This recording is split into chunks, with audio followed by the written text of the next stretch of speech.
हाय, good morning. या सर्वांनी चहा प्यायला. तर श्वेताजीत मिनी ब्लॉगमध्ये स्वागत आहे. आणि रुद्र इथे बघू शकता काय करते, तर चिकन खावं लागलं आहे कारण का त्याला भूक लागली होती त्यामध्ये. आणि इथे बघू शकता माझ्या आईची इच्छा आहे की मी टी व्हीवर काम करावं, तर तिला ती इच्छा पूर्ण केली माझ्या भावाने. तर बघू शकता इथे मी टी व्हीवर दिसत आहे. आणि त्याच्यानंतर मग माझा भाऊ गेला होता मासे आणायला, तर त्याने स्वतःने पकडून आणलेत. रुद्रला आमच्या खेकडे खूप आवडतात, चिंबुरी खेकडे वगैरे, तर त्याच्यासाठी खास मोऱ्या आणल्यात. तर मासे पकडायला गेला होता आणि ते मासे पकडून घेऊन आले. आणि रुद्र उठल्या उठल्या त्याचे दर्शन घेतले कारण का त्याला बघायचं होतं खेकडे वगैरे, आणि जिवंतच होते. त्यामुळे मी त्याला सांगत होते हात घालू नको, कारण का कसं आहे माहिती आहे का, ते डोकं असतं ना, त्याने हात धरलं म्हणजे सोडत नसते. त्यामुळे त्याला सांगत होते. आणि खेकडे मोऱ्या इतके नाही या जिवंत होत्या, त्यामुळे त्याला सांगत होते. त्याच्यानंतर राहूनचा पण फोन येऊन गेला, तर त्यांना आपण दाखवले.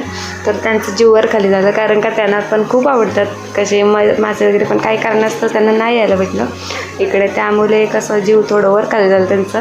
पण खरंच इकडे आल्यानंतर ना जास्तीत जास्त मासे वगैरे खायला भेटतात, कारण का तिकडं फ्रेश भेटत नाही मला खायला.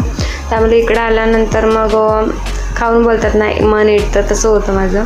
तर आल्यानंतर नॉनव्हेज वगैरे चालूच असतं. आणि मी मसाला करून घेतला कारण का मी बनवणार होती मोऱ्यांचा रस्सा, त्यामुळे.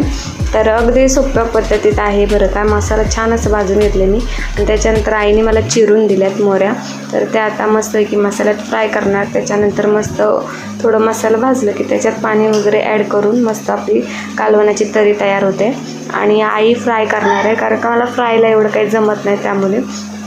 आणि काल गेली होती, आता वटपौर्णिमा येणार आहे, त्यामुळे छान अशा बांगड्या पण भरून आली. तर बरंच काल शॉपिंग पण करून आली. आणि बघू शकता इथे मस्त मच्छी फ्राय करून घेतली आईनी.